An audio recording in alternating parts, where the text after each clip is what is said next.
Are you looking for adventure? Do you want to find peace? Long-distance trails offer you freedom and discovery. They offer a way to connect to yourself and to the world around you at the same time. The most popular trails have become crowded, but there are so many other trails that have plenty of space. The Trails Around the World podcast is here to introduce you to new trails and to new types of trails and to expand your horizons. Join me as we explore, finding out what is possible and how to do it. Enigma, welcome back to the Trails Around the World podcast. You Thanks were for having me. our first guest on this podcast. Hey, That was 3 years ago, so it's wonderful to have you back. was it just three? I feel like it was longer than that because the hike was the TCT and that was 2017, 17 Yeah, we for were me. talking about the TCT, but we The recorded, I think, in May of 2020, okay, and I think it was maybe late June that the interview went up, was posted. okay. Um, Well, great. Thanks for having me back. Yeah, happy to be here. And guess we're talking about the Pyrenees High Route this time. yep, the Pyrenees High Route, or HRP, Haute Route Pyrenees, Pyrenees. Um, Pyrenees. Yep. Thank you. Yep. Well, people hopefully have listened to the episode on the TCT, because that's a really inspiring trail, and I was overjoyed to have you do that with me as the first episode. Yeah, they've finished Armenia at this point, and most of the way through Georgia, and now they're trailblazing in Azerbaijan by the sounds of it. So yeah, it's well underway. Yeah, no, yeah, the TCT. I've seen it coming up on other podcasts. They've been really active with their publicity. They put out a call for experienced hikers. This is like a year and a half ago or something, to come in and hike what they Hmm. had so far, which was very interesting. So that Yeah, generated some publicity, and they got a bunch of active through hikers out there. I've noticed that some influencers with big Yeah, followings. Yeah, there's people are actively getting into the Armenia piece of it anyway. I It's think Georgia also. Um, that too. It's still they still have some work, and there's still like Ossetia, the territory that they have to kind of work around because of the Russia yeah, problem and stuff like that. But yeah, they're putting in hard work up there and have some amazing crew members and have really put a lot of good work into it. It's great to see. I can't wait to go back one of these days, and it's definitely hopefully on the let's say hopefully on the horizon. There's so much to do, but then I'd love to get back and do the whole thing. For well, now, it's yeah, this one. yeah, we'll talk about this one. Now, I mean, I was following you all last summer. We're recording this in February of 2023, but I was following you all through the summer of 2022 on social media. You were posting about several long distance hikes you did in Europe, and including this current one. And I have to say, I mean, the photos you were putting up of this hike, of the HRP, it just spoke to my soul. I I've got to do this hike. um, I mean, it's terrific variety, and just grand sweeping vistas, and not crowded, and it very international, culturally interesting. It looked like a fantastic hike. Um, Yeah, all of these things are true and some. I mean, it's incredible. It's an absolutely incredible trail. Like it's just day after day, moment after moment, you're just surprised, constantly surprised and wowed by the views that open up and the landscapes and the hospitality of the refuges and the cabans and the places to stay in the villages. And it's just I can't words are going to be hard to hard to formulate just how amazing this trail really is.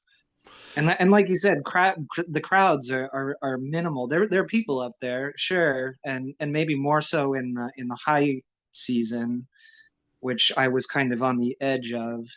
But it's and we'll talk about that. But it really does feel like you're out in the wilderness in Europe, which is rare to come by.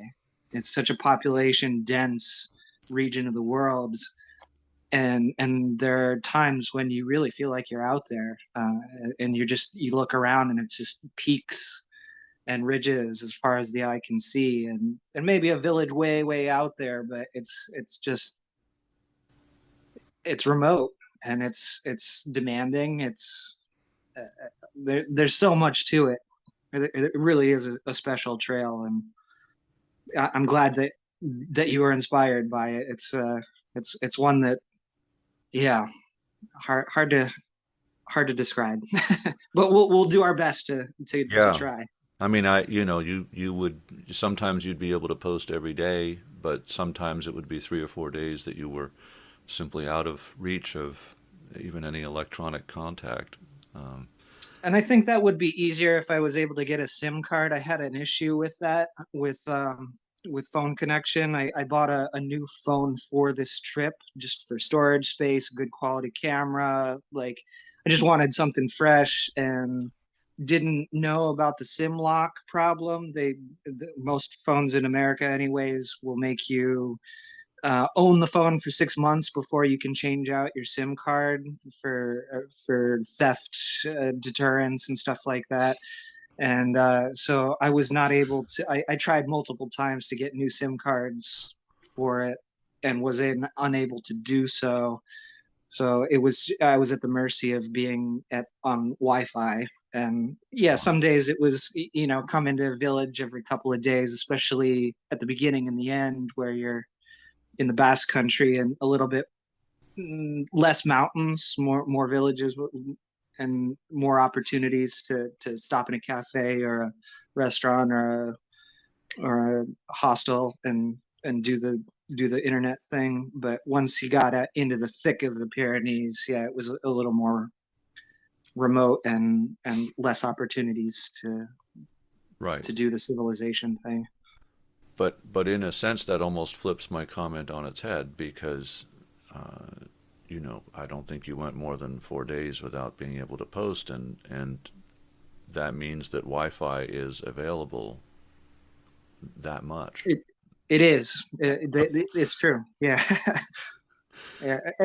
Again, it is Europe, so even as remote as I was talking about earlier, it is still population dense. You have the opportunity to bail out into a village any day you want to. Mm. Um, And there is infrastructure. or you can see, there is infrastructure around it, absolutely, and you can hit a side trail or a road or something and get out to a small village and connect. And I found the same in the Balkans, surprisingly, which is Oh, a different conversation. But yeah. Okay, so we're going to talk about the Haute Route Pyrenees, and it's a long trail that goes from the Atlantic Ocean to the Mediterranean Sea along the ridge of the Pyrenees, which is also, for the most part, the border between France and Spain. yes, They are divided by this mountain range, and there's one little country along the way, Andorra, I believe, right? right. But most people don't even know about Andorra, and it's not a country that figures largely as a big thing in most people's consciousness. Um, but I've always wanted to go and see it. Now, the HRP goes pretty close to the ridge, and there are two more trails that go from the Atlantic to the Mediterranean along the Pyrenees. There's the GR10 in France and the GR11 in Spain. Do I have that right? That is correct. Yes, and the way that I found out about all these trails is actually the GRs were what I was looking into initially. the 5 years ago when I did the Transcaucasian Trail that same year, I did the Camino de Santiago and hiked from, well, in two parts, but essentially I hiked from Zurich, Switzerland to Santiago along the Camino and crossed over the Pyrenees. And when I did, crossed over both the GR10 and the 11 and the HRP, but that was unbeknownst to me. I didn't know about that trail at the time, but I heard about the GR10, and then through the years, I've met other international hikers who are familiar with the GR10 and the 11 because they're more traveled. They're GR routes, so they're well established, well marked. There's much more infrastructure, so they're popular routes, and they follow the Pyrenees, so it's a beautiful landscape. So I looked into both of those trails, knowing that I was gonna be in the region and wanting to hike through the Pyrenees, and then just through the research I did, I found out about the high route, and the high route is it splits the difference essentially. You end up overlapping with both the GR10 and the GR11 multiple times. There will be sometimes a day, sometimes 2 or 3 days where you're following one or the other of the GR paths, but in between, like you said, it tries to stay close to the frontier ridge and to the actual high ridge line of the Pyrenees, much like the Continental Divide Trail. Um, a lot of parallels actually between the HRP and the CDT because there are options on the Continental Divide Trail. You have a way to stay high if you want, but you have these alternate routes where you can do your own thing a little lower or even in the valleys depending on weather, and there's options, and that's kind of the way that the Pyrenees are built up too. You have the high route that stays high and then GR10s on either side, based on what region you want to be in, what villages you want to see, what landscapes you want to be a part of, um, what languages you speak.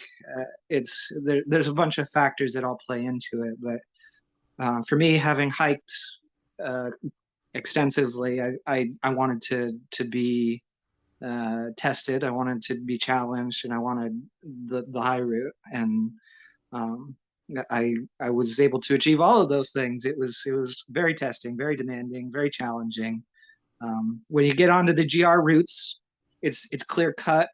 You see the blazes, which on the GRs in the mountains are a red dot with a white center. Sometimes the Okay. lines that you see throughout the rest of France, the red white stripes Yeah. that you know based on their angles, right turn, left turn, don't go this way, whatever. In the mountains, it's just a circle and a dot. Um, and when you're on the GRs, you stand in one place, you can see two or three of them in front of you. They're so frequent. But as soon as you get off that GR route and onto the HRP, all markers are gone. Really? It's Yeah. yeah, it is very not marked. You'll have cairns, but it's like all cairn worlds. It's people build their own cairns, so you'll think you're following the right route, but there's a cairn over there, and you go over to that one and realize that the actual trail is over there. So it's very confusing. There's a lot of wayfinding. You end up spending a lot of time looking at your maps to make sure you're on the right route. There are some trail signs when you get lower, as far as like pass this way or village this way, but besides that, there's no blazing. It's very confusing, very very challenging. Have people published GPX tracks that you can follow? Yes. So let's talk maps for a second. You have several options. There's the IGN topo maps. France has these famous map, topo map sets called IGN, which stands for Institut Géographique National. Yeah. But they're the famous topo maps, and you can get overlays of those on most navigation apps, Gaia, Maps.me, those kinds of things. there's a Spanish version as well, and I believe it's abbreviated AMS, and I don't know what that stands for, but it's the Spanish version of the same thing. You Right. know, 1 to 50,000 topographic detailed maps. So if you're a map person, you have your options. As far as the GPX tracks, um, I was going off of the Cicerone guidebook. Uh-huh. It was written by a Belgian guy, Ton Justin. He frequently updates it. It's very up to date. But when you buy the book, you can go onto their website and register that you've bought the book, and you have the entire map set Really? for free download. Yeah. Electronic. Yeah. Yeah, and you can plug it into whatever map set you use. And I was using Gaia. I had Right. me as a backup just in case, Yep. and it worked like a charm. The map, the route was very accurate. I think I only kind of strayed maybe once or twice, but where it was like I'm on the trail, but my GPS tells me I'm a little off, kind of thing. That only happened once or twice. So that being said, it's very accurate and true to the trail. However, that's the Cicerone version. What I come to find out through hiking and conversations with other hikers out there is that there are several other guides for the HRP. The original trail was mapped by, what's the guy's name? Georges Veron. He's a Frenchman, and he put the trail together in 1968 Wow. and published a guidebook. Uh-huh. And so there's a French version, there's a German guidebook, and then there's the English Cicerone guidebook. And each one of them have slight variations. I come to find out. I would meet up with another hiker going the same direction as me, and like, we're going the same pace. How have I not seen you? Which guidebook are you using? Oh, I'm using Cicerone. Which one are you using? Oh, I'm using the Veron French version. Oh, okay. So we would compare notes, and oh yeah, you took that ridge over there, where I went this way. So um, there are definitely options. And then I met a couple of Czech guys who were just like doing their own version.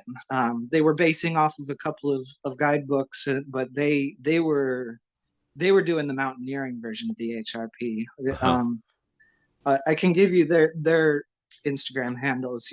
You'll want to check them out because they went high and did some pretty extreme mountaineering along the way that I didn't touch. Yeah. But so there are lots of options, and but you do get a free GPX track with the Cicerone, Right. so Yeah. that's a pretty sweet incentive. Yeah. For English language speakers, Cicerone is a terrific access point for a lot of European hiking. Yep, Yeah. They they're based in the UK, and and they're accurate and just detailed enough, but not excessively so. yep. It's and the books are small, and I I've ne- I said I think I said this in the last interview, but I've never claimed to be an ultralight hiker. I'm a light hiker, but I'm not ultralight, so I'll carry books. Yeah. And but this is a nice one because they are quite small, and Yeah. I don't have it anymore because I do rip the pages out That's yep. and as I go. The So, guy I was hiking with on the GR5 was ripping the pages out of his as he went. They are heavy. They're small, heavy books. They're very high quality printing, and they've got glossy pages with photos on them, and all that ink weighs a lot. So mhm. um, I think probably at least half of people tear the pages out as they go. Just drop the weight. Uh, It's unfortunate. I've been meaning to buy a new copy after the fact to be able to relive it and yeah, have all the details because what I have, I don't really keep a journal, but I was blogging for the trek this time, you were. and so I was able to write some notes and details, but it's nice to have that official reference to really jog the memories. Yeah. Yeah, so can you tell us more about the history of the trail? As far as the history of the trail itself, 68 is as far back as it goes technically. Right. That's when the first person walked from sea to sea as a through hiker, as an outdoor hiker. But yeah, I mean, we're talking about the Pyrenees here, so we've got massive amounts of history. We've got the prehistory. There were several points where I'm passing menhirs and dolmens, the standing stones, basically the same Right. kind of thing you'd see in Stonehenge, or more typically in Gaul, in northwest Yep. France.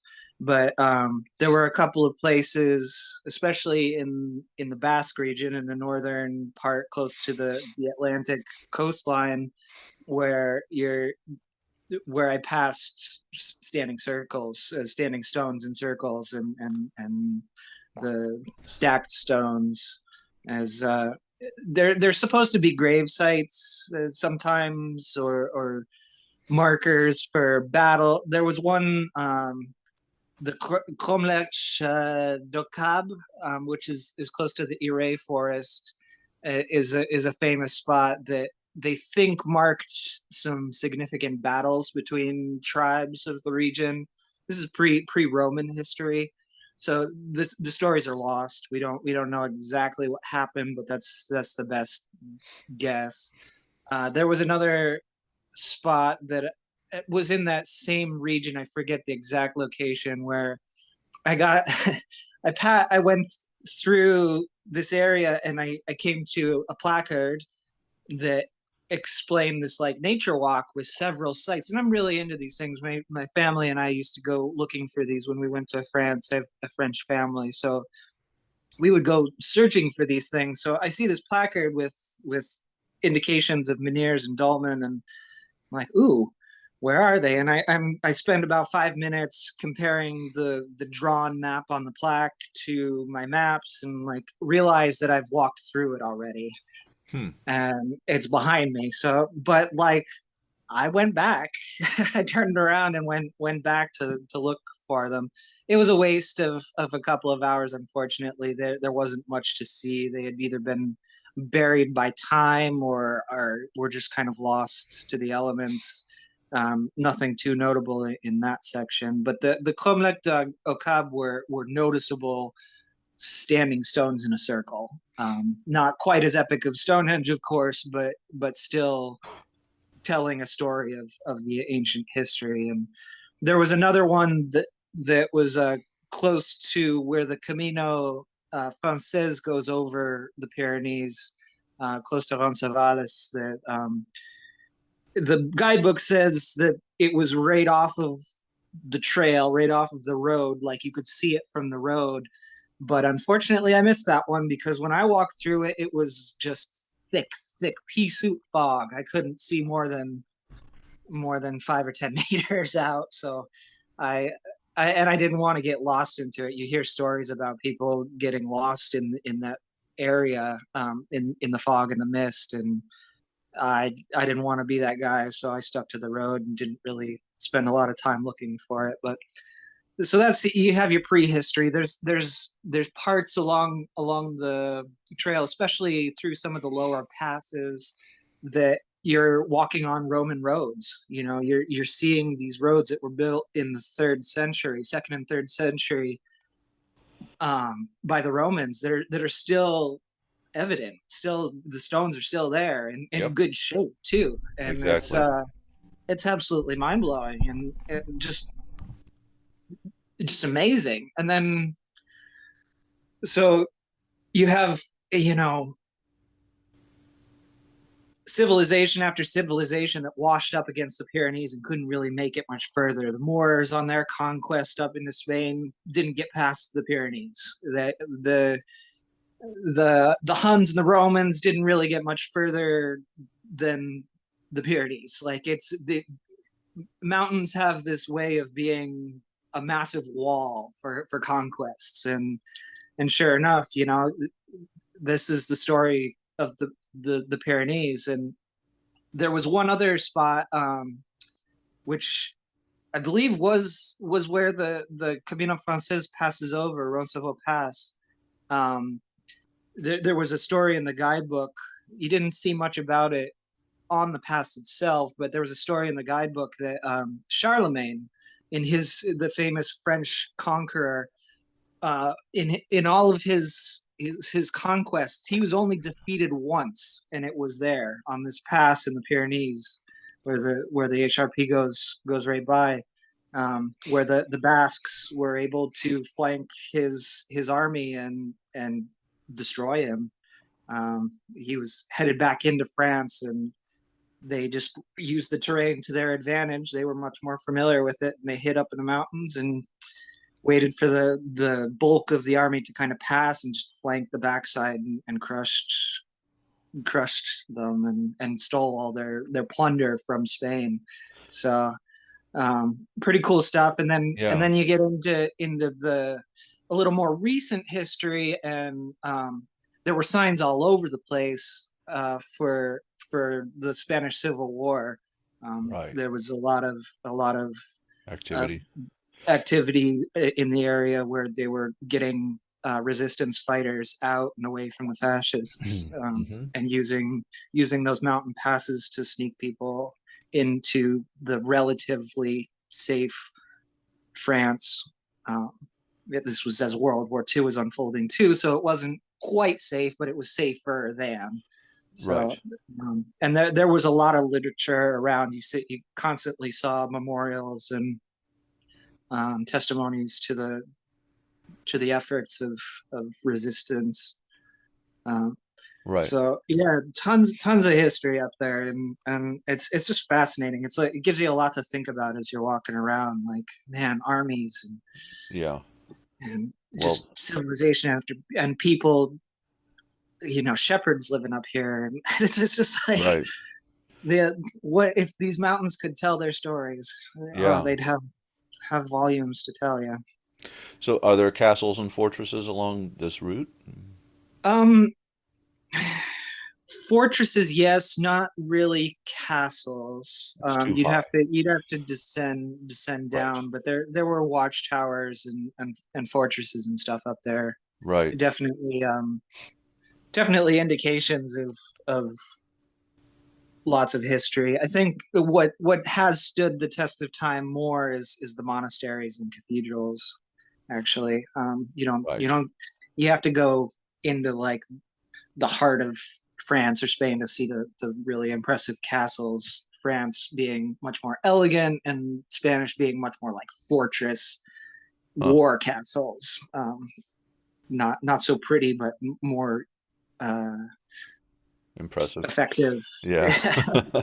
um, but yeah, there were quite a few old monasteries, some in nice shape and fairly elegant, and others that were very small, but seventh, eighth century, so well over 1,000 years old.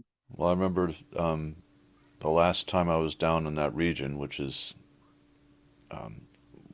I think 15 years ago or something, but we visited a castle, and I could look it up on the map. I don't have it off the top of my head, but I believe it had been a Qatar castle, and so they were being essentially there was a near genocide occurring against them. They were a religious minority, I Mm, think, and the castle itself, they had been attacked and massacred, 700 years ago or 1,000 years ago. I'm not sure.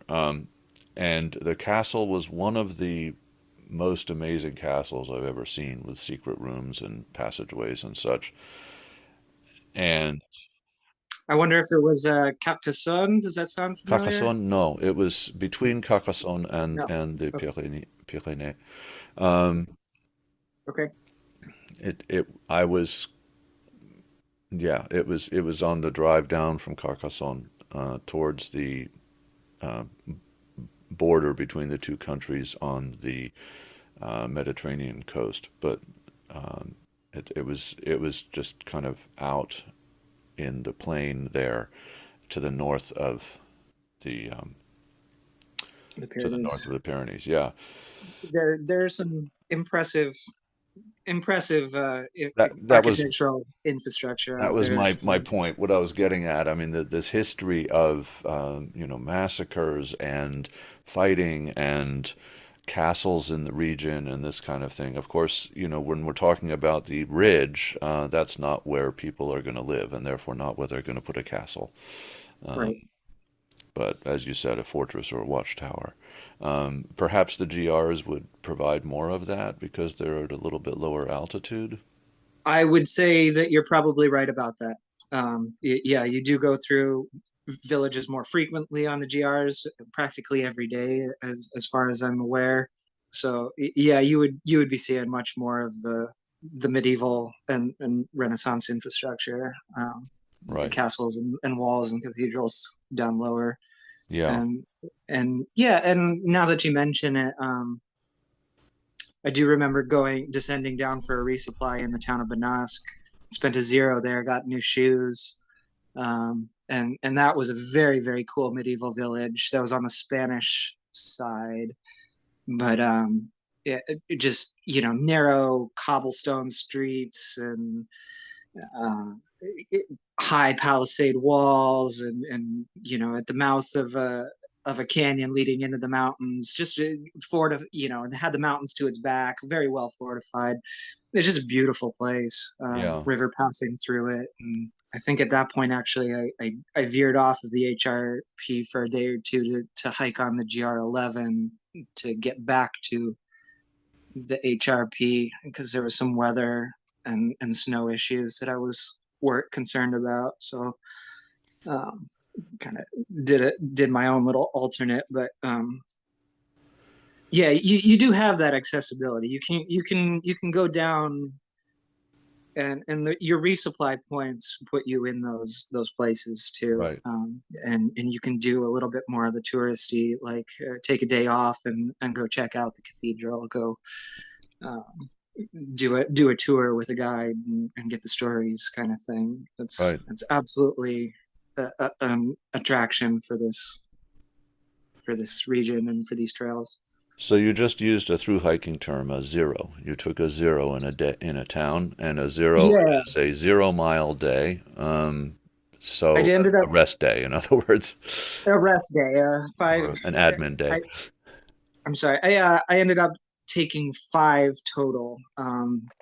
The trail for me took a total of 45 days, and I took 5 zeros, so 40 days of actual hiking. And I think by the Cicerone guidebook, they have it marked out for 42 days. Hmm. And I did a little research before we talked, and the fastest known time, 12 days, four Right. hours, 48 minutes.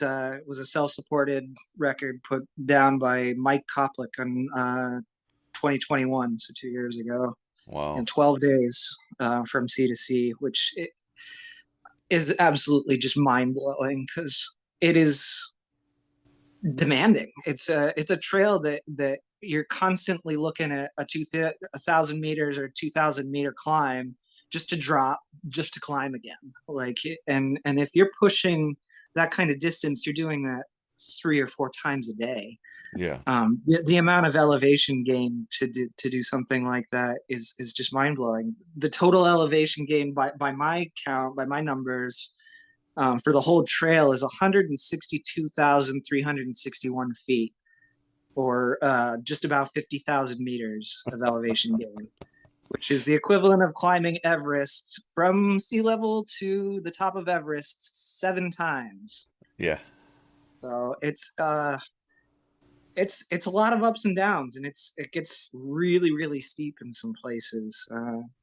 One of the most intimidating for me was going through Bakira. I think it was no, yeah, it was definitely Bakira Beret. There are two ski areas that are parts of the Freeride World Tour ski competition, big mountain ski competition. And one of them, Bakira Beret, which is in Spain. You walk through the ski resort, and then on the other side, you have to go up over this ridge line, and it's just like you get to the bottom of it, and it's a quarter mile of hiking with 1,500 feet of elevation gain. It's practically straight up. It's almost like, I would say it's class 2.5, almost three scrambles, Hmm. and that's your route. Like I tried an alternate to go up a ridge line, but it was going to be like class 3.5 scrambles if you stayed on the ridge line. Right. But it just pushes you straight up this thing, and standing at the bottom of it, it's puckering. It's Yeah. intimidating. Like you're looking at it like, where is the trail? What is this? Like I have to go up that. But then there's some cairns in there, and a very loose route. But it's you get three-quarters of the way up it, and you don't want to look down. It's Yeah, let's back up for just a sec. I mean, if sure. you were mentioning 1,000 to 2,000 meters of vertical per day, and that translates to, sort of Oh 3,000 no, that's just in a go. and a That go. we're Yeah, so I mean talking like, that's up to 7,000 feet of vertical that we're talking about, which is hard to find in many places. That's just a lot of vertical. yeah, that's just in one ascent or descent. And if you're doing the guidebook, and if you're doing the guidebook, I guess you're doing maybe one, maybe two a day. But I do like to hike a little faster, so it would usually do two, and that puts you up. There were days that I was doing 7, 8,000 feet of gain back to back, day after day, kind of thing. And And you're not even mentioning descent there. That's just gain. that's gain, yeah. And what goes up must come down. So Yeah. yeah, you're coming down the other side, and So it's fun. So yeah, I mean, it's the athleticism that we're talking about here is pretty substantial. And again, and hopefully I'll do podcasts, episodes on the GR10, GR11 in the future. But those other trails are also there and are also fabulous and are not quite as challenging. Although, No, if you look up GR11, for instance, they say one of the hardest trails in Europe, and of course the HRP is harder. just as a little bit of a comparison, the HRP has 23 passes that you go over that are above 2,500 meters. 23 passes. The GR11 has 12, and the GR10 has two. Wow. Okay. Yeah. So So if and that puts it in a little bit of comparison, in a little bit of perspective, that's the GR10 definitely keeps you lower. This GR11 a little more technical. You're getting up more, and then the HRP, you're at elevation for a good part of it. right, and yeah, 2,500 meters is over 8,000 feet. Correct. Yeah. Uh, so And I think there's a couple of points where you get up to 10,000 on a couple of the peaks. There was one day for me, it was day 12 after Kandanshu, which is another one of the ski areas where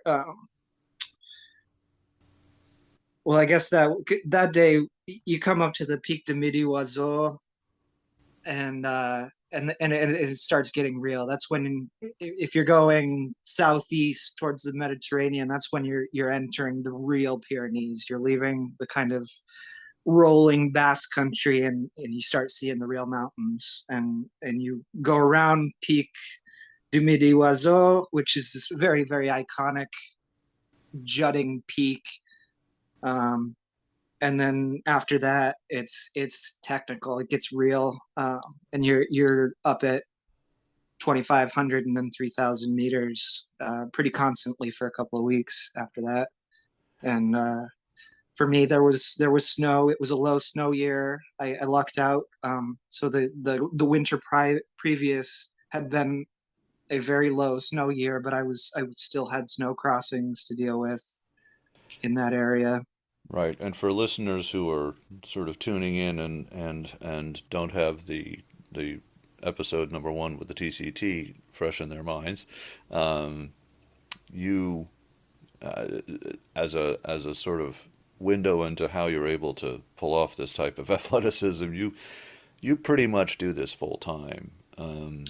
I mean, you've kind of dedicated your life to doing these kinds of expeditions on this Yep. level. For the Um, last 10 years or so for me. There are definitely people out there who've been doing it longer, but I caught the bug. It got into my system, and I can't stop. there's yeah, there's just these trails keep calling, and you hike one and you learn about three more, yeah. So I and mean, it's, you you've done the Triple Crown in the U.S., this is correct. which is the Appalachian Trail, the Continental Divide Trail, and the Pacific Crest Trail. Not necessarily in that order. And those trails have now become very crowded. And of course, the Continental Divide Trail now is very difficult to do because of all the forest fires that are occurring, and Pacific Crest Trail also, where people are just getting shut off the high routes in the U.S. Increasingly. And I know that the Pyrenees also have, or Spain in general has a lot of forest fire issues.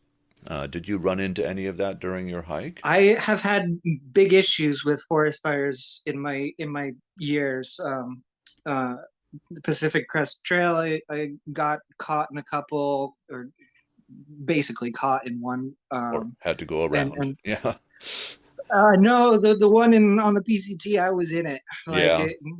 there was a dry lightning storm Ooh. overnight, and I woke up to a forest full of smoke, and I didn't know where the Wow. fires were. That was hands down the scariest Yeah, hiking experience I've had. Um, I imagine. but that's a different story. Yeah. Continental Divide Trail, I was outrunning fires the entire way up, just lucking out, getting around them as they were kind of building up, and then they would blow up a day or two after I passed. I didn't have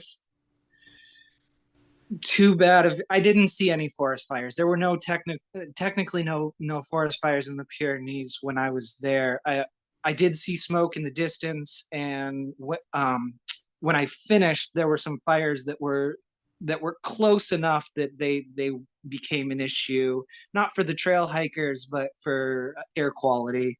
Right. And when I was trying to leave, trains were delayed because the forest was burning around the train tracks and Wow. stuff. So it was a record high year for Europe last summer. Right. The Heat temperatures. record heat waves. Yeah, there was there and the heat waves set in just as I was getting down to the Mediterranean. So it got very serious. That being said, the water was becoming an issue Right. down south as well. Scarcity because of the Water, heat. Yes. yep, the creeks were drying up quickly. I mean, I read stories in the guidebook about glaciers that are just not there Yes. anymore. Right. They're just disappearing off the Alps and the Pyrenees. Completely disappeared in a couple of circumstances. There are a couple that are still out there. I was definitely doing some snow travel, but there it's a changing landscape.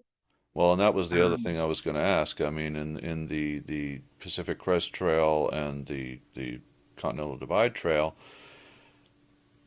a, another big issue. I mean, you have the forest fires, but you also have snow cover. And I think the PCT is worried this year because they've had so much in the winter. Or people who are planning to do the PCT are worried about snow cover. How Definitely. much snow cover did you have to deal with in the Pyrenees? And for me, not much. There were probably 5 or 6 days where I had to put my spikes on, and I carried micro spikes, not crampons, Right, and I did not carry an ice axe, though there were a couple of times where I did wish that I had one.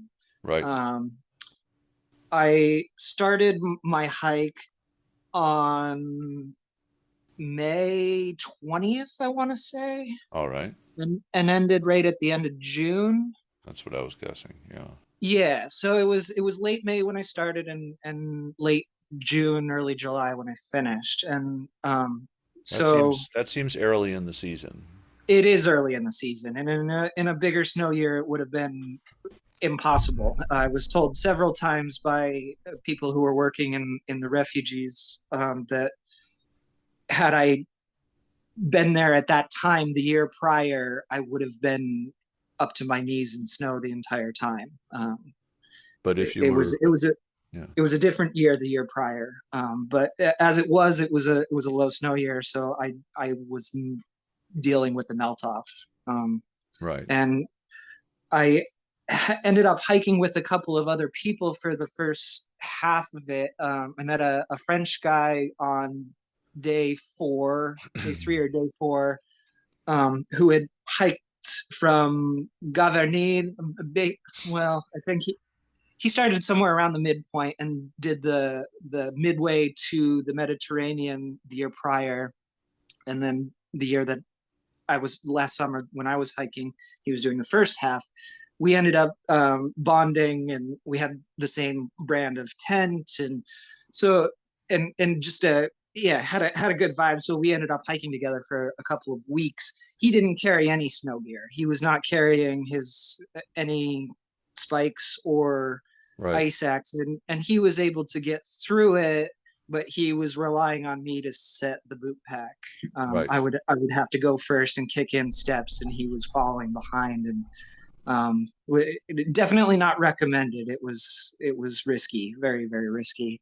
um, he was confident and young, and Yeah. it made it through okay. But my other friend, who is a guy named Rewind, I met on the Pacific Northwest Trail, hiked with us for a couple of days, and he didn't have snow gear and didn't want to go any further when we hit the snow. He Right. did one day's worth of it and was like, "Nope, Yeah. don't feel comfortable with this. I'm gonna go do something else." Yeah. Oh, and I'd rather live and come back another day, right?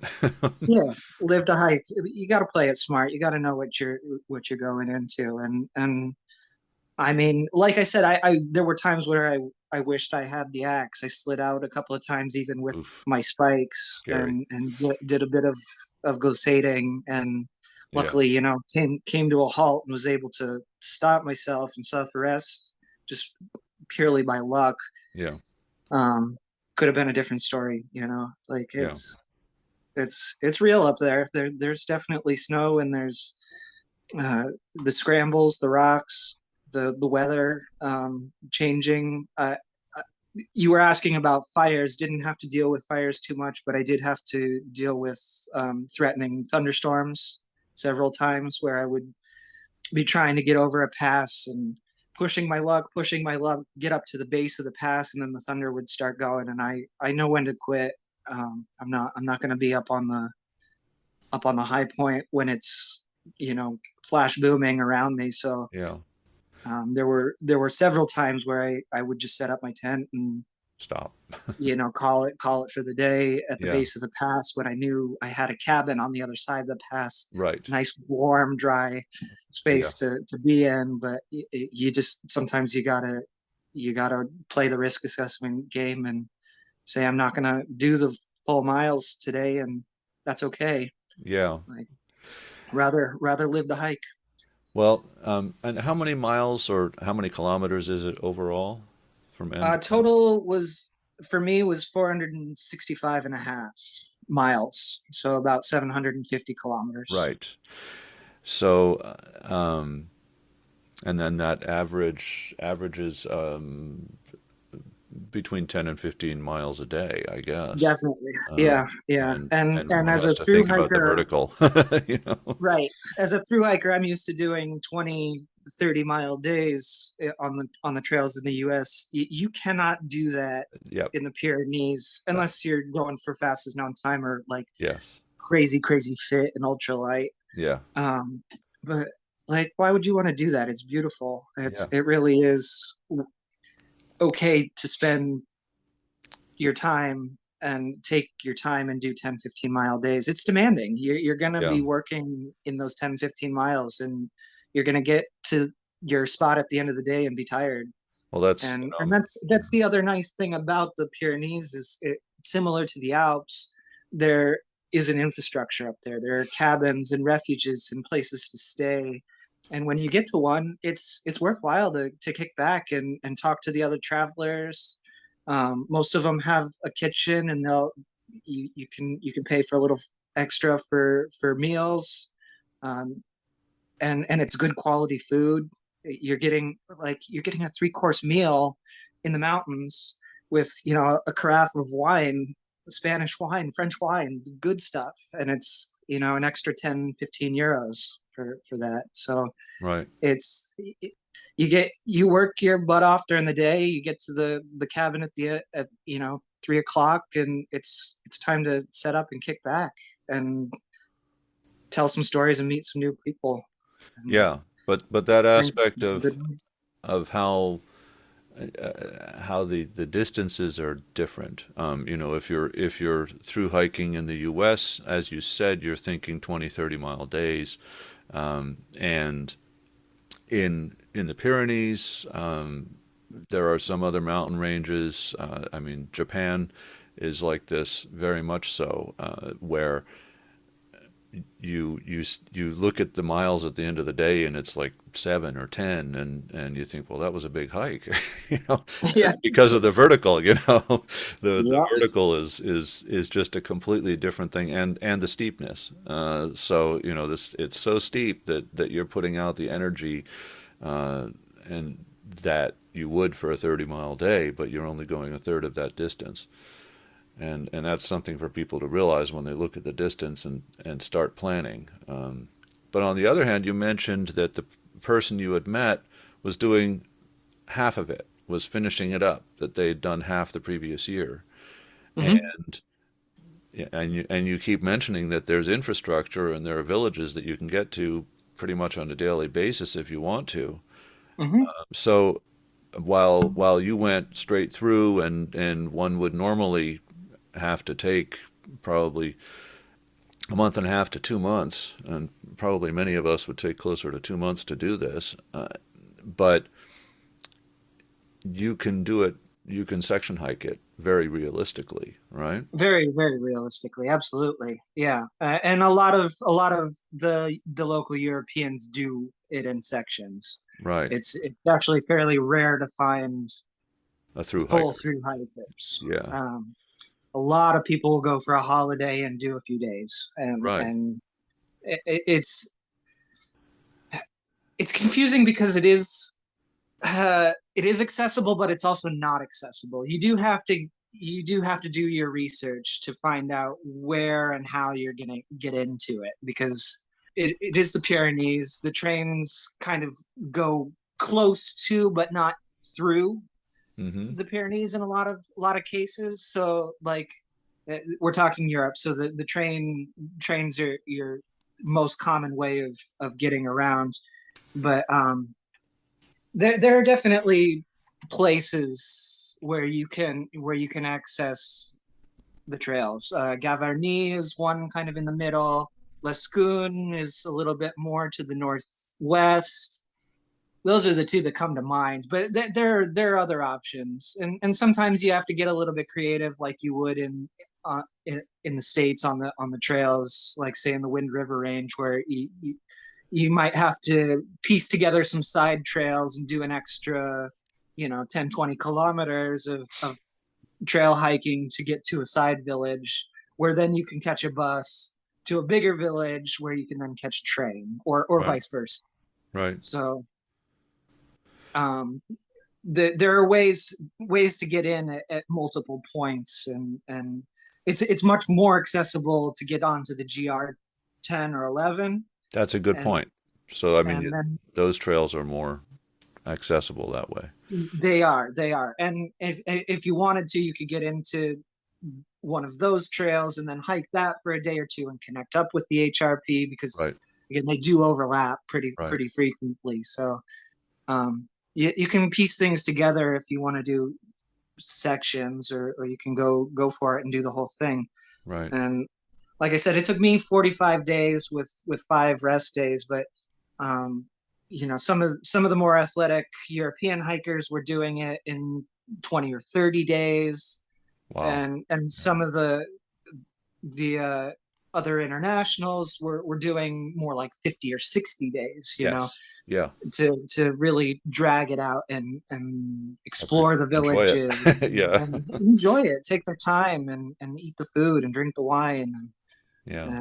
and have a good time with it. And you can really hike your own hike out there. It's Right. a lot of possibilities, a lot of options.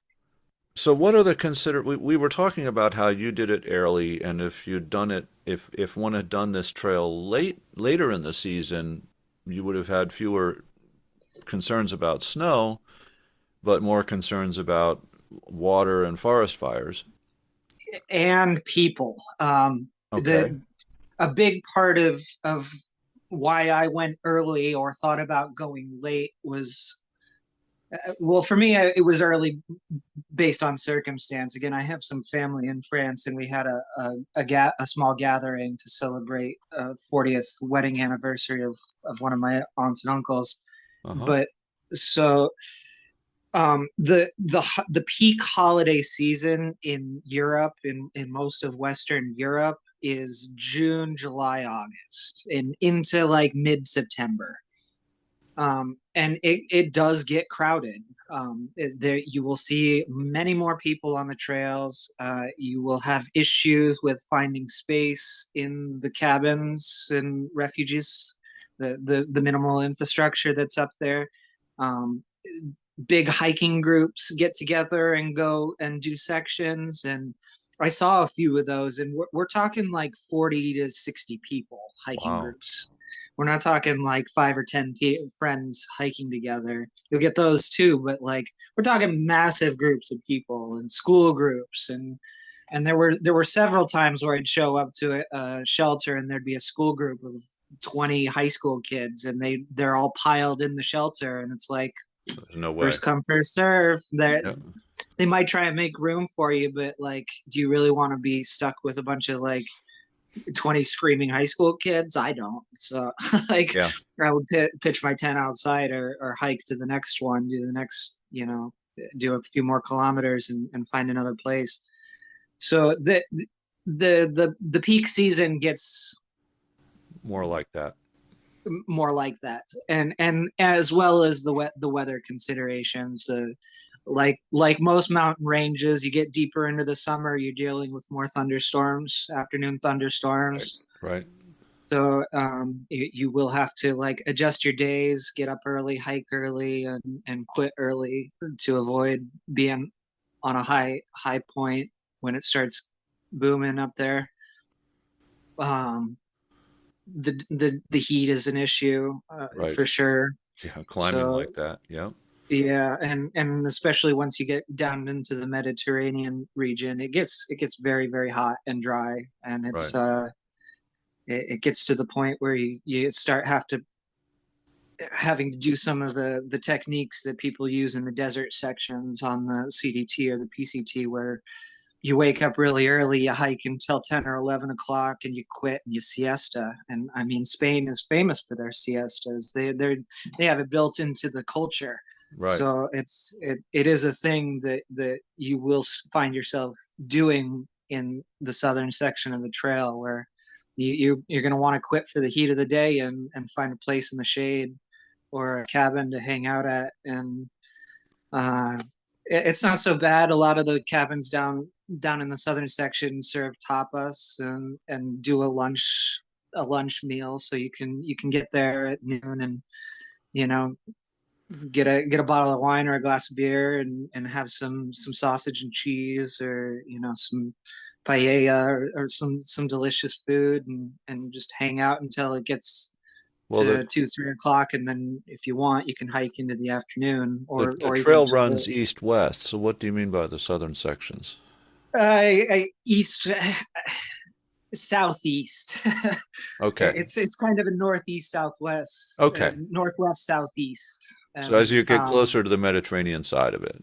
that's what I mean. Yeah, yeah. All right. Um, and the popular way is from west to east, from Atlantic to Mediterranean, but people are doing it from the Mediterranean to the Atlantic as well. It's not uncommon. I definitely crossed paths with quite a few people who are going the opposite direction.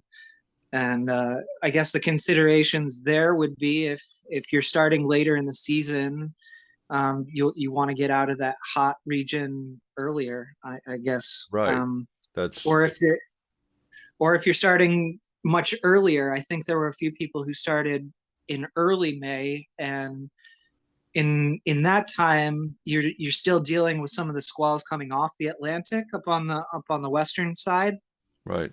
So if you want a little bit more enjoyable experience in the Basque region on the western side, on the Atlantic side, then maybe you'll start on the Mediterranean in early May, and that would put you into the Basque region at the end of June, or in a time when you're not dealing with the mist and the rain and the adverse Basque weather as much. The Basque region is closer to the Atlantic.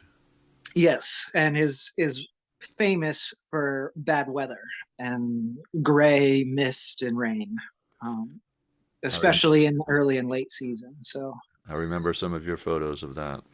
yeah, and I lucked out. I had quite a bit of good weather. Yeah. It could have been a lot worse, all things considered. Like and for me, thanks global warming, I guess even when it was gray and misty, it was still fairly warm. Yeah. I think in other years that mist and rain would be very, very, very cold Uh-huh. and miserable, and like dangerous hypothermia weather. Um, so it's definitely So something to consider. what would you say the limitations are in terms of dates? Like the earliest and Another, the latest that you could do this? well, that depends on who we're talking to, who the audience listening is right now. For Americans, British folk, and anybody outside of the Schengen region, um, we haven't talked about that piece of it. Um, as far as weather is concerned, the very earliest, would probably be mid-April or early April, in a really good snow year, and if you don't mind snow travel. Because like I said, I started mid-May in a low snow year, and I was dealing with some snow travel. Um, if it, I think there were people who started earlier than I did, but they didn't mind doing the snow thing. In bigger snow years, you would probably have to wait until June or like mid-June to start, because it can hold snowpack well into July, like any mountain range in the world. In a Right. big snow year, you're dealing with the melt off until mid-July Mm-hmm. sometimes. So you really do have to kind of pay attention to what happens the winter before. And for me, I ended up spending a lot of time the previous winter looking at ski area totals, just to kind of keep an eye, because I didn't have any idea about like weather apps or weather service, really good like radar information Right. for Europe. Yeah. So I just kept my eye on the ski areas, and just did a Google search, and I think even the website Open Snow, which is a pretty reputable website for the United States for ski areas, with updated snow totals and things. I think they have a Europe section on their website. If not, there's something similar out there for that information, and you can kind of gauge what the snowpack is looking like, and kind of, and then in the spring watch how the melt off is going. Right. um, but if you're an advanced planner like most people are, um, I would say May, June is when most people start on the Atlantic side. Okay. I think you can start probably a little earlier if you're on the Mediterranean side, just because it is warmer. Um, Right. Right. so you could probably get away with an April or maybe even a March start date. Well, and it was seeming to me that you could actually, if you were going a little later, you might want to start over on the Mediterranean side because, say, if you started on July 1st, um, it's going to get hotter and hotter into August, right? So True. you would want Yes. to be hiking towards the cooler weather from that date. Get up into the mountains. Yeah. Yeah. That's a fair assessment. Absolutely. And as far as the other side of the season goes, it will start. It's again like most mountain ranges. It will start snowing sometimes in August, but probably not so much. September, October is going to be when it starts getting serious about colder temperatures, freezing rain, snowfall, that kind of thing. I remember in the Alps that the dates that the refugees were open were sort of June 15th or July 1st until about September 15th. That makes sense too, because again, the European holiday usually ends Right. mid-September. So I think when people start going back to work and school, the shelters close up. And Yeah, you can still get away with being out there and camping, but actually there are some legal issues when it comes to camping up in the mountains out there that you do have to pay attention to. Um, and I'm not the best resource for that. You should do your own research on that. But as far as I know, in Spain, there's like a height, an elevation level that below you're not allowed to wild camp, and above you're okay. really. And I forget what that elevation level is, but there are some legal issues. I never saw a forest ranger. I don't think it's very heavily enforced, but if you want to play by the rules, there are some laws to look into.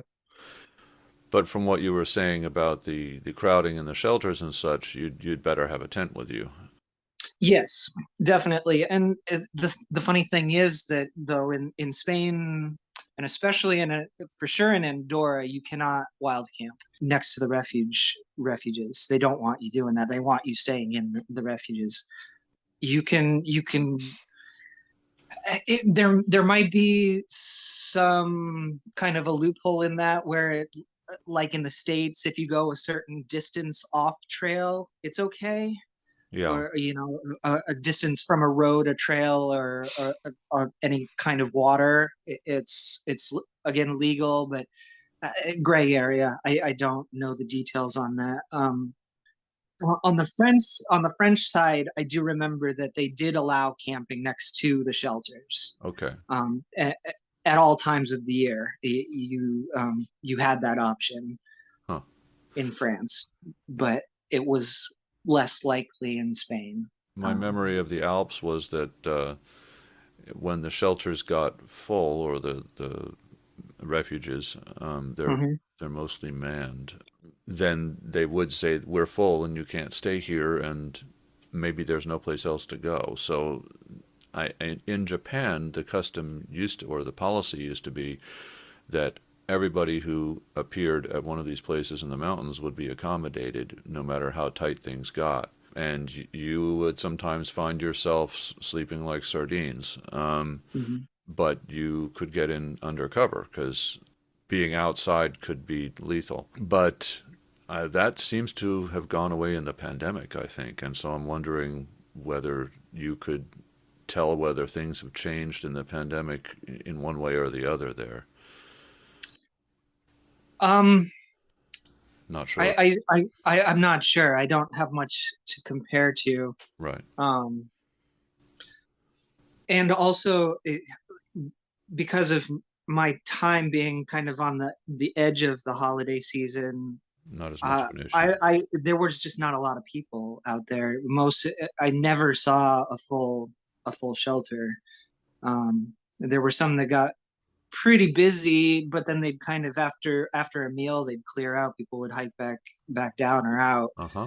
Right. Um, and I don't like staying inside. It's a weather sensitive thing for me. I tend to only Right. stay inside if it's really crappy weather out and I don't Right. want to be in the tent. Um, and COVID is still a thing. So that, Hmm. you know, people hacking and coughing in the night. I don't sleep well with other people. So Yeah. the hacking, the coughing, the snoring, I'd just as soon avoid that and sleep in my tent. Right. And I would communicate that with people, and most of the time they'd be like, yeah, whatever, that's fine. Set up your tent. Yeah. It doesn't, and especially if I said like I'd like to buy dinner, like I'd like to eat. Um, is it okay if I sleep outside though? And then be like, yeah, absolutely. That's Right. totally, because they're still pulling in some funding and making a little money and Well, um, most of their money is going to be coming from the food, not from the accommodation, I think, right? well, the Not accommodation necessarily. is not necessarily for as far as cost goes. It kind of ran anywhere from like 15 to 30 euros a night to lodge, Uh-huh. and like 10 to 20 for food Okay. for dinner. So it was considerably it was cheaper to just eat. And if you're doing the two together, you're looking at 50 to 70 euros a night kind of Right. thing. So That's what I remember from the Alps, but this is 15 years ago. It was sort of 30 to 50 euros a night, and so it sounds like it's gone up by 10 to 20 euros, and that's not surprising. yeah, and it changes. The French side's a little more expensive than the Spanish side, Right. Right. both with food and lodging. And it kind of the more popular and more beautiful places are going to charge a little bit more than the more remote, unmanned. Definitely not the unmanned ones, but you Yeah. know the remote ones that people don't use as often. They're not charging as much. Um, the one that I remember distinctly was the Pic de Midioiseau that I was talking about earlier. There's the refuge kind of at the base of the mountain in the pass on the ridge next to it, and it's gorgeous. A fairly popular one, but still pretty cheap. I think that one was like 45 with food and lodging. But I ended up only doing food, and I think it was 15 euros for dinner and wine. Nice. And, Nice um, memories, I'm sure. unbelievable. Yeah, yeah, super, super incredible. It's a sunset and this looming peak and the view of the Pyrenees ahead. Like, yeah, yeah, it's a pretty special place. Yeah. Um, So you mentioned that you're lightweight but not ultralight. mhm. And we've talked about the fact that some snow gear is going to be a really good idea safety wise. One should carry one's own shelter, even though one won't use it all the time. You definitely want to have a shelter. Yeah, you can get away with never using it if you're sticking Right, by the guidebook. The Cicerone guidebook has it built in that you have a place to stay every night. right, So if you're willing to spend a little more, you have a bigger budget, you can get away with not using a tent, but you're gonna want to have one for emergencies. Like I was saying about with the weather, I got stuck several times under passes because of thunderstorms, and if that happens to you, you need a shelter. You need to have a shelter.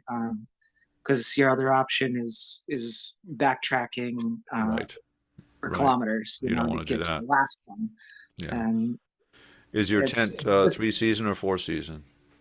I was using a 3 season a tarp tent. Okay. Um, It's the brand is Tarp Tent, yep. and it's I have one too.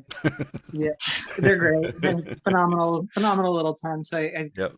I was having a hard time deciding after my adventure last summer, which was my MVP piece of gear, most valuable piece of gear, and it was between my tent and my Under Armour, my shell. I have a Mountain Gear sun hoodie that I think that actually took the cake. That piece of clothing was useful in the cold, was useful in the sun, was just a Yeah. really good piece of gear to have. breathable, quick dry, all the things. But the tent, the tarp tent, I use the Pro Trail, which is the one person version. Right. Um, like I mentioned earlier, I met a French guy who had the same brand. He had the two-person version, um, which we were laughing about, and took some very cool promo photos of the two set up together. Um, but I love the thing, and it's very light. It uses your trekking pole, or you know, Yep. for the structure, and it is my third season on the tent, and I did start getting some leakage in the vestibule, but nothing that some seam seal can't fix up. No problem. Held up really well. The bugs weren't so much an issue for me. There were a couple of times where there were some mosquitoes, And just horse so, horse flies and yeah, things, but like it's nice having the bug netting. so that people understand. I mean, the shelter we're talking about is about a pound and a half, or about 700 grams, I think and it's less than that. is Yeah. yeah the I had the predecessor of the Pro Trail, which is the Contrail, about 12, 13 years ago. I had that, and I switched to a different tarp tent. Wow, they've been around that long. Oh That's yeah, cool. oh yeah, That they've says been a lot around too. for they've this Henry Shires runs the company. They've been around 20 years, I think. He started out in the aughts. Um, I gotta say, a bunch of the Europeans that I met, both on the the HRP and then later in the on the Via Dinarica, um, were lusting after it. They were like, they've heard about Z packs, but it's expensive, and then it's yep, even more expensive than for them because they have these yep, import taxes. that's it. They have import But duties. when I said like, yeah, 700 gram tarp tent for a fraction of the price of the Z Packs tents, they were like, what? Yeah, Everybody was really excited about that. Um, yeah. Word is spreading. Yeah, well, I mean, it's not just Tarp Tent. There are other cottage manufacturers in the U.S. that are doing this kind of product. I mean, there are good, 4 or 5 companies that make very similar product in this general category. A single hiking pole or 2 hiking poles, and by using the hiking poles, you eliminate the weight of the poles of the tent, which are at least half the weight, and that's one of the big ways they get the weight down. Big time. Yeah. The one you're talking about is single wall, but with good ventilation. So that also gets the weight down, but you have bug protection and most importantly tick protection. Yep. Um, And I put it through the ringer a couple of times with wind and rain too, and yep, it held up like a champ. Like I stayed dry. You do have to get the guidelines kind of just right yep, to make sure that it's not dripping in, but they're very well built tents, and they'll keep you dry. yeah. Well, like any Not tent, warm, yeah. but dry. They don't do too badly on warmth. I mean, the one you're talking about is well ventilated. There isn't a way to close the vents, right? So Right. thus it's called a tarp tent. Yeah. um, but yeah, I had mine, and like I said, I sold it. Well, I sold it, and I bought another single person tent in the same vein, and I still have that. It's been 10 years, but that first one I sold, the person who bought it went and hiked the entire Appalachian Trail with it, and he emailed me afterwards and said, how did you keep in such good condition? And this thing got me through the whole AT, and it was really nice to get it at a cheaper price, used. Yeah. I Um, mean, I got mine secondhand too from really, a hiker I met on the PNT. Yeah, she had put one season into it and yep, wanted a four-season tent and needed some money for it. So I yep. got the thing for under $100, Oh, and really? yeah, Wow. yeah, Yeah, that's a nice deal. yeah, it was great. Yeah, yeah. I mean, I told him my secret is the silica packs, and you can order them online. The Mm. like the food to prevent them from any moisture from getting into food and that kind of thing. Yeah, And sure. you just roll those up in the tent. Take three or four of them and toss them into the tent, and when you're rolling it up or packing it in, Hmm. to the bag, and that makes a huge difference with this, any kind of nylon or whatever, the way you have mildew issues. Um, Yeah, that is the one downfall with the single wall is condensation yeah, and mold growth. But yeah, I mean, for me in the Pyrenees, it was every day, almost every day, able to spread out for an hour and dry it out, and it's very fast drying. Nice to take a little break and spread it out, and it dries very very quickly. So yep, just you do have to be on it if you don't want to deal with mildew and stuff. right. Well, overall, I mean, we talked about the cost of the shelter, and how was transportation to the trailheads at each end? Not bad. Because it's on the Yeah, coast, right? it's super easy because they're coastal towns, and on the west side, yeah, on the Atlantic, the GR10 starts at the same point as the HRP starts, Right. and this is on Hendaye, Hendaye, and which is on the French side of the border. Just across the border is Irun, and that's the starting point for the Camino del Norte, which is a very popular way to hike the Camino Uh-huh. through Spain. So there's infrastructure. There's plenty of places to stay. It's very easy to get from Paris to or Madrid or Barcelona to the starting point by train. If you're starting on the Mediterranean side, Barcelona is like an hour train ride away on the Spanish side, and on the French side, you have Toulouse or like Marseille further along. Much further along. Perpignan, Yeah. Perpignan is the closest big city, Yeah, but you end up in Bayonne-sur-la-Mer, that's it. and there's a train in the town in that goes through the Right. village, so you can Runs along the coast. jump Right. in the water and then get on the train. Uh, it comes by on the hour kind of thing. Yeah. It's Europe is great for that. So Well, that's yeah, that's a yeah Mediterranean resort town you're talking about right there on the border. I've been exactly, there. exactly. On both sides too. The Atlantic side is very much like it. Irun was one of those places that Hemingway liked to hang out. So Right. there's some and then if you go up over the mountain and on the other side, you get into the town San Sebastian, which is another pretty famous coastal destination. Beautiful art scene and all that going on over there. So the prices were up last summer for train tickets. Okay. Post COVID, everybody's trying to travel. Things were getting bogged down.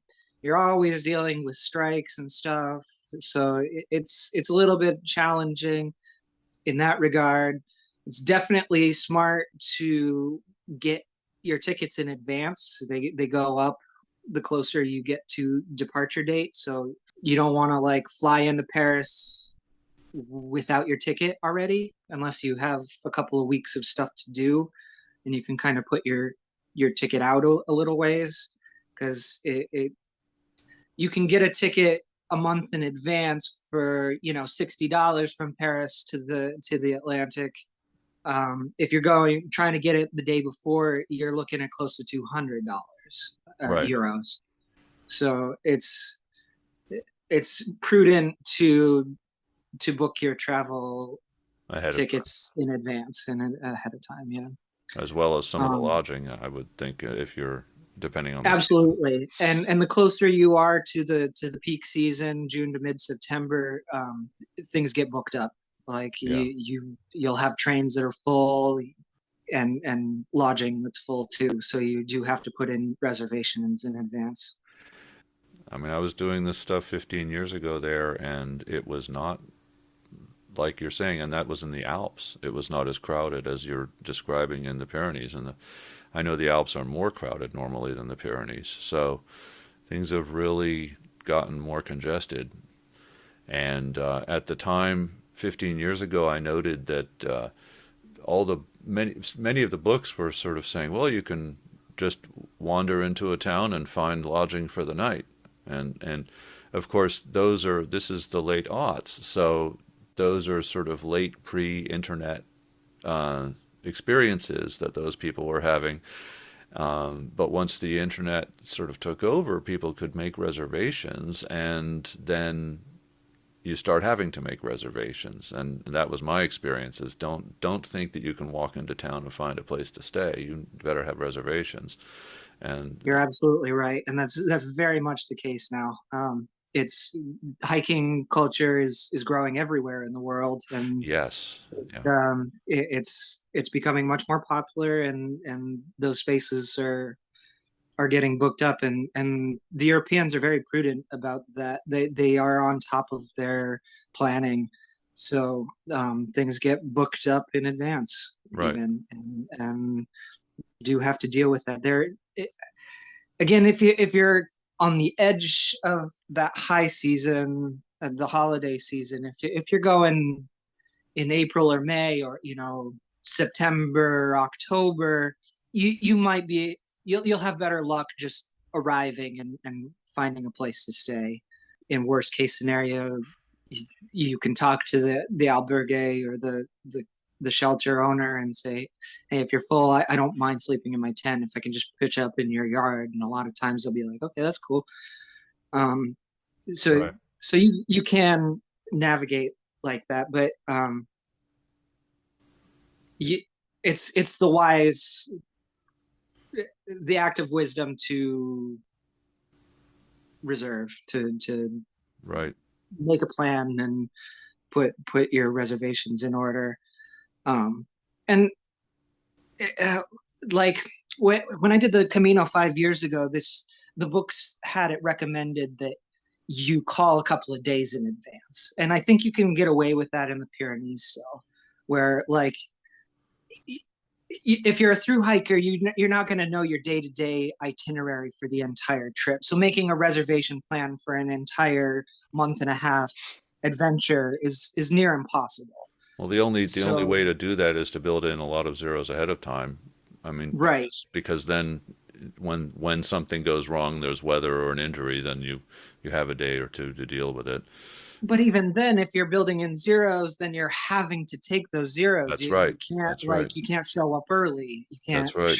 You can't show up early, and you can't show up late. You have to be there. That's right. So what people are doing on the Camino and in the Pyrenees as well is, 2 or 3 days in advance. You can make a fairly accurate All right. couple of day plan, and you from one place you can call the spot that you see in the guidebook Uh-huh. 2 days ahead and say, hey, I'm going to be there in 2 days. You got a spot? Yes or Right. no? Book it. Or no? Okay, well, I'll Adjust. call the place ahead or below that, Yep. and we'll just adjust accordingly. Yep. So I did want to touch base on a couple more gear things, Good. Good. because this is kind of a little different than most people would experience with through hiking. I carried a battery pack. I just grabbed it because I forgot what the amperage was. My dad gave it to me for my birthday last year, a nice solar charger with Uh-huh. like 25,000 milliamp hours. Like it's a Okay. brick, it's a heavy piece, but like I figured, especially for the Via Dinarica, I wanted to have it Right. just because I didn't know what I was getting into in the Balkans. I assumed that it was a little bit further behind technologically. Um, Come to find out it's not, but the same goes for the Pyrenees. I didn't use it once. I think I used it once the entire 45 days. There is always places to plug in. Right. Every one of the man's shelters has outlets. You do have to get a European adapter for the American listeners, which you can buy in the airport when you get there. But besides that, you will always be able to plug in your phone and GPS on a daily basis, every single day, um, to catch a charge, top off. Wow. As long as you leave full, you can spend the night out and not have to worry about getting a charge in. And it would probably be wise to carry like a smaller battery, like one of the real small ones, a little stick or something, just for emergency. If you do get stuck in a thunderstorm and you're low on battery and you need your navigation set for the next day, you might want to have something small, but you're not going to need the brick that I carried. Yeah, absolutely no need. It was totally excessive, and unfortunately, I couldn't drop it. I couldn't send it home. Like I might have been able to send it home, but it would have been crazy expensive. So I just had to hike with it the whole time. I think the Um, maximum on the airplanes is 20,000, right? The, is it? I think so. Anyway, Uh, just to I look it also up don't check. before you fly with this stuff. Make sure you Yeah, look up make the sure max. you do your details. Yeah, Yeah, don't take and a battery that they're going to take away from you. I carry on too. I don't check my gear, so it's Right, um that had some considerations. I had to get creative about my tent spikes and my micro spikes. I sent them. Luckily, I had an option of sending them to some of my family that was going out for my little family reunion, and they did have check bags, so they were able to check it, and get my sharp implements. right. But Well, the you reality do. is, yeah, I mean, you're going to have to check a small bag for those things, but there are some very light bags you can buy. I think Sea to Summit has a sort of a carry-on size bag that just weighs a couple of ounces, and I've always thought that that might be a useful item to pick up because you could check that and then Sure, carry on your backpack so it doesn't get damaged. Uh, sure. or you can You stick do your risk it. backpack inside there. You 'Cause- might risk it getting lost in the mix, something small like that. But yeah, it's going to be um, checked though. I mean, it's you know, sure. And the truth is too, also a lot of those things you can pick up once you're out there. There mhm. are gear shops in Europe. You can get a new set of poles, or pick up your micro spikes when you get Right. out there. Yep. Um, definitely ice axe. If you're not checking a bag, you can get the pieces once you get there. Both, well, maybe not on the Mediterranean side. On the Atlantic side, I do remember there being an outfitter Right. in the start town. Huh. I don't think that there was one in Bayonne-sur-le-Mer, but in nearby Perpignan, there probably is. Right. So yeah, you can get those things together. Some other gear stuff. I went cold soak. I decided not to do a stove for Right. the trip. I wasn't sure about fuel specifically. Yep. You can find fuel, and it is easier in the Pyrenees than it is in the Balkans. There are, especially in like the trail towns, the midway point is close to Gavarnie, and that's a very, very, very popular trail town, um, outdoor adventure, biking, uh, hiking, climbing. It's like Yosemite. You hike up the road from the town, and it opens up into this big cirque with these massive granite uh, cliffs with waterfalls pouring down, and it's epically beautiful. But it's also very popular. So the streets, the main street is lined with outfitters, so you can get everything there: new shoes, all your clothes, tents, backpacks, anything you need to replace, you'll be able to get on trail there. Right. And fuel, you can get your isobutane, or you can do your alcohol if you're doing alcohol stoves, or whatever you need.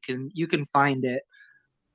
I chose to go cold soak because I wasn't sure about the fuel, and B, I don't mind cold soaking, and C, I was planning on buying food in a lot of the shelters and villages. I mean, Let's stop and translate that for a moment. Cold soak means you were not carrying a stove. So for I people who was don't know doing the lingo, right. So cold soaking means cold water. And with that, most things, well, not most things. Let's say ramen, you can cold soak. Couscous is the most popular thing. I think I ate more couscous than I'd ever like to eat. But you can get pretty creative with couscous. And, you do not find the Nor pesticides that are so popular on the trails in the States. Um, you can find your mountain house and your backpackers like trail foods, but the stuff that you would find at any grocery store in the United States, you're not going to find as easily. Maybe in some of the bigger cities, but not along the route. so these are the Um, kinds of quick meals you can find in a supermarket that you would normally add boiling water and you've got something to eat. And exactly, so what exactly. hikers have discovered is actually the boiling part isn't so important. You just have to add the water and wait, Yep. and then it's edible, and it doesn't even taste that bad. So It's cold, and you yeah, do find exactly. like I did find myself missing coffee in the mornings. Hmm. Like on the Camino, you're going through multiple villages a day kind of thing, so you can always get hot coffee or a hot meal. A little less common on in the Pyrenees, um, unless you're staying in the shelters all the time. If you're staying in the shelters, you have hot breakfast, hot dinner. Breakfasts, European style, are leave a little bit to be desired. You A little often get small. little small. You get bread and jam, maybe some cheese and meat kind of thing, but you're not going to be getting oats. You're not going to be getting bacon and eggs kind of thing. Bacon and eggs are well, you don't really see bacon much, but eggs, omelets, and things are very much a lunch thing Uh-huh. in France and Spain. So breakfasts are light, um, but accessible. Again, if you're staying in the refuges in the shelters, you were able to eat hot meals, and I was counting on that. I ate dinner most dinners inside, and then would usually have dinner and a couple of glasses of wine, and then do a couple extra kilometers of hiking to find a nice spot in the mountains to set up my tent, which is my way of doing it. And it's not for everybody, but it's enjoyable. Sometimes stay around the shelter, especially if there's some cool people to hang out with. But I do like my solitude when I'm hiking too, so I would hike out. But we're I'm digressing off of the gear stuff. The other couple of things, you're gonna need rain gear, good rain gear. It will rain. It's wet and humid especially in the Basque region, and depending on the season on the Mediterranean side, you might be dealing with humidity too. So you definitely want good rain gear. A poncho is not going to cut it. That's what I was about to say. Yeah, It's you need stuff just that not. can resist wind. You want rain pants and a nice rain jacket for sure. Yeah. You will want those things. The various ultralight solutions of ponchos and such are just not going to work. Right. And as far as water is concerned, on the the HRP, I don't think I ever carried more than 3 liters. I was carrying full capacity, which for me was 4.5 in the Balkans, but in the Pyrenees, especially in the mountains, you're crossing streams regularly enough that you don't really have to. Often, I wouldn't carry much more than a liter. Like Huh. water availability In is that very season. good In that in season. that season. Yeah, it probably dries up more in the high season. I'm sure it dries up more, but it in the early season, water was never an issue. Huh. I carry a Sawyer filter. and I use it all the time. A lot of the locals that I was hiking with, especially up in the high regions, were saying, "Oh, nah, you can just drink the water. It's good Yep. water." And I think in a lot of cases they're probably right, but there are still people doing shepherding up there. So there are goats and not so much cattle, but goats and sheep, and uh, I think It's not it's the way to better safe mess up your trip. than sorry. Yeah, you do not want Giardia, man. It's Yeah. not a fun time. No, So been there. be smart and carry water purification and use it. It's easy to find. Water really isn't hard to find. I think even in the high season up high. Right. So what kind of variables in the or any other equipment you want to touch on?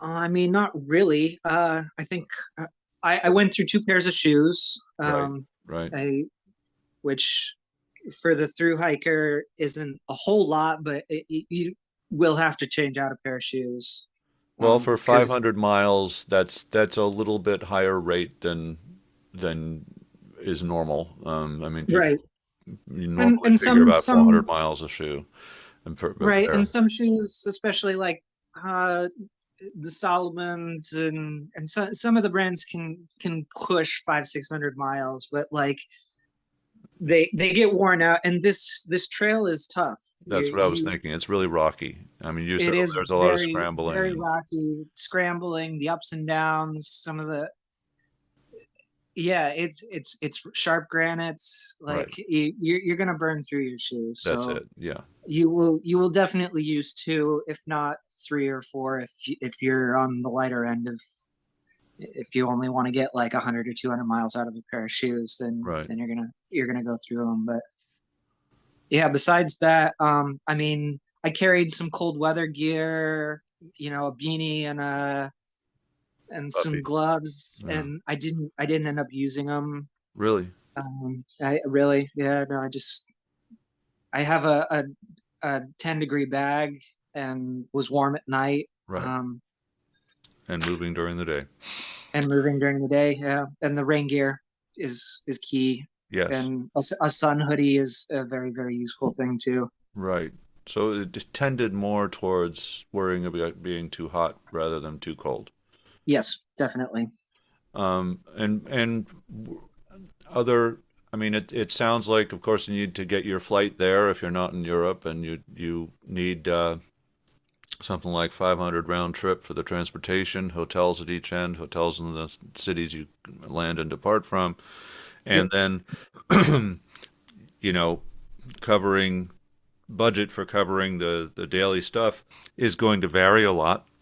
You're looking at 50 to 70 euros a day if you have reservations and you can go completely with staying under a solid roof, but that might not be possible and you should be prepared for it not to be the case. But it sounds like you can budget like $75 a day and in addition to transportation and be pretty safe. Does that sound pretty That good? sounds about right. So there's an adage on the trails in the States when people are talking about budgets. A lot of the through hikers kind of recommend a starting point as $1 a mile, to account for your travel. So something like the Appalachian Trail you can get away with for 2,000, and it's pushing a little more for the other two trails. That's low end. That does not apply in the Pyrenees. Europe is definitely more expensive. You're gonna be wanting to buy food and wine, and like you're gonna want to enjoy yourself and live a little bit more luxuriously, and so In a sense, that's one of the pleasures of it, though. I mean, as you were saying, it's just so wonderful to be able to sit there under a nice roof and have a good meal. And it you is. can't do that on a trail in the U.S. This is the And thing about hiking in Europe. right. And so I did crunch some numbers for it for a friend when I was out there, and I figured I spent between 2,000 and 2,500 for the Pyrenees plus transportate for plus my plane ticket and train to Yep. get there. Uh-huh. So I had a budget of 10 grand for the whole summer, but ended up, you know, Using I most I of it. went I used all of it. Yeah, I Yeah. came back with less than $100 to my name. Wow. Um, but I did it. I did live luxuriously after the trail. I went up to Amsterdam and did some Euro exploring before I started the Via Dinarica, and then in the Balkans, I did. Uh, Lodging is very very cheap in the Balkans, so it ended up, going with uh, like Airbnbs and bookings and stuff, and renting flats for the night very frequently Right. because I could, and it seemed cheap, but it burned through the budget.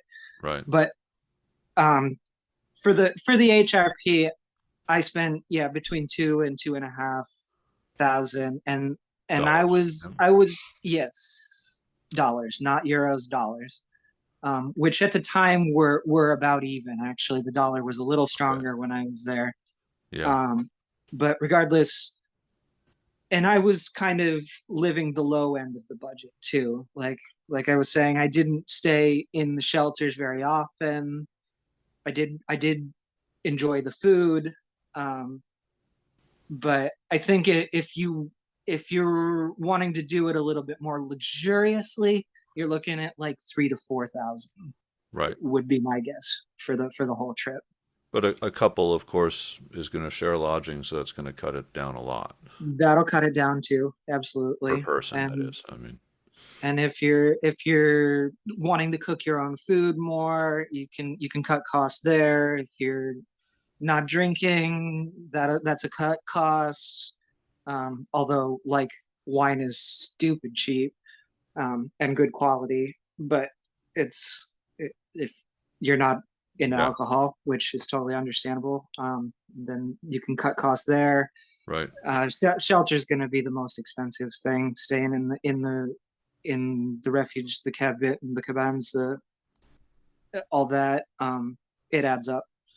So if you're willing to do some compromising, and once every couple of days, eh, you can do a little bit more of a budget travel. So, safety, security, health concerns we haven't mentioned? Not much. It's a fairly safe region. Lots of hikers, a lot of older hikers. You see, it's one of the things that constantly blows my mind about Europe, and I love it. Is that the hiker? You see a lot of people in their 50s, 60s, 70s out crushing miles.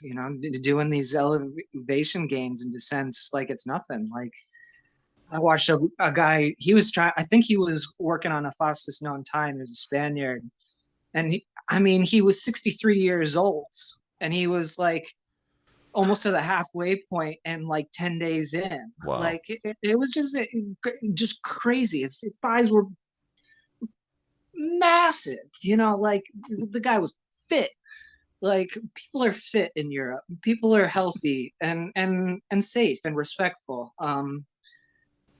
English is okay. You will be fine if you're not a native language speaker. It definitely helps to have at least a little bit of a handle on French and Spanish. The very basics will get you by. Everybody speaks English along the trail Right. corridor. It's tourism, so um, you'll be okay with English, but you'll be a little bit more respected if you attempt the language. Yep.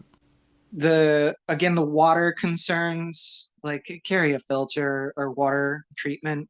Like be smart about it. You might be okay. You might be able to risk it, but don't you don't want to ruin your trip. So definitely carry water purification. There's not a lot to worry about as far as animals are concerned.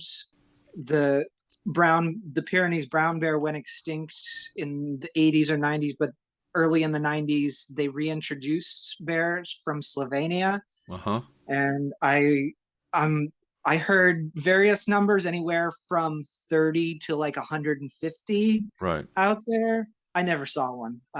I was always hoping I saw bears in the Balkans, but I did not see any in the Pyrenees. Right. So you'll see marmots and chamois and like and sheep and goats and things, but I think in some of like especially the unmanned shelters, you'll have mice issues, but at least the few shelters that I stayed in, I didn't have problems with mice getting into my gear. Mm-hmm. I didn't. I slept with my food, Good. Yeah. and didn't have a canister or a bear bag, and never had problems with animals. Right. You definitely don't have to worry about weapons or carry weapons. Like Oh no, you don't want to that's get caught with a weapon. yeah. Europe is like I got an Opinel knife, one of the French brand, super lightweight Right. knives for Yes. cutting my delicious cheese and hard sausages. Right. But And that's going to be fine. But besides that, you're safe. yeah. It's good. People are very very friendly, very respectful.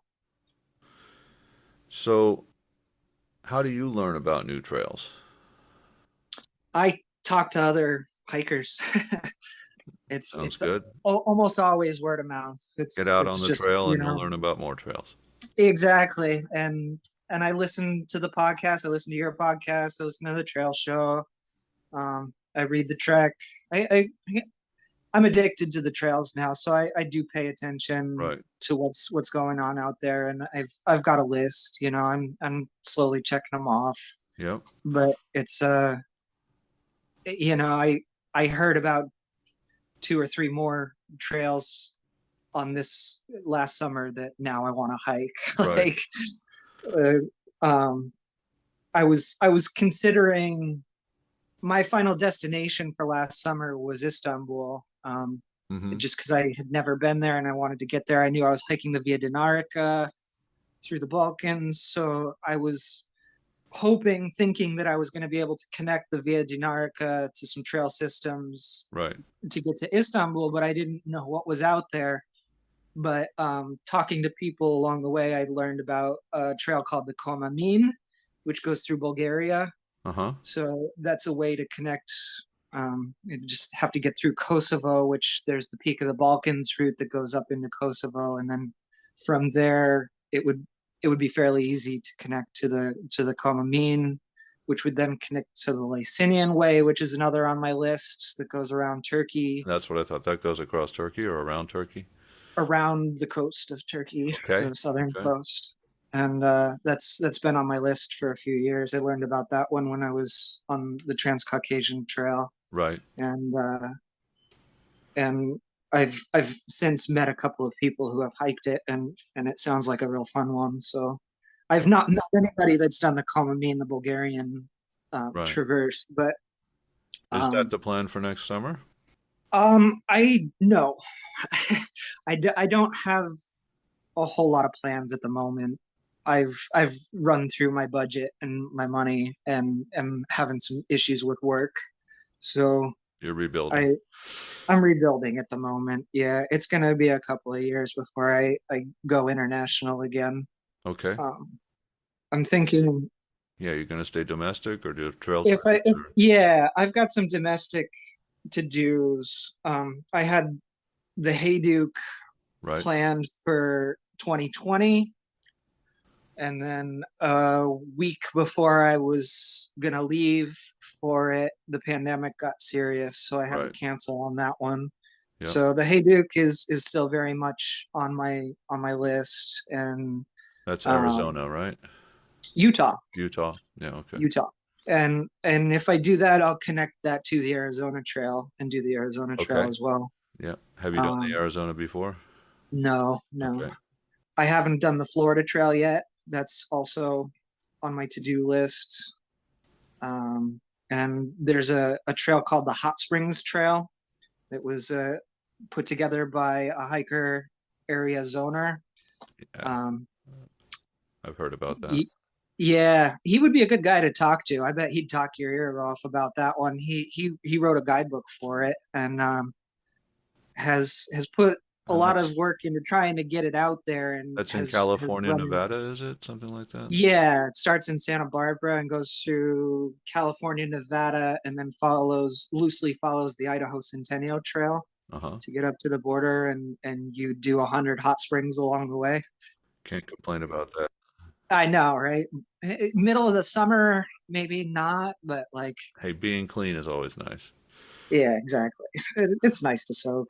Yeah, I think maybe 5 people have through hiked it, so it's still one that not many Trailblazer. people Yeah. are looking at. But it has been on my list for quite some time. It's just a matter of getting out there and doing it. So how can listeners find out more about your adventures and keep up?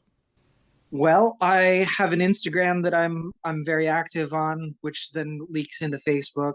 My Instagram is at dill period on period dice, spelled DICE.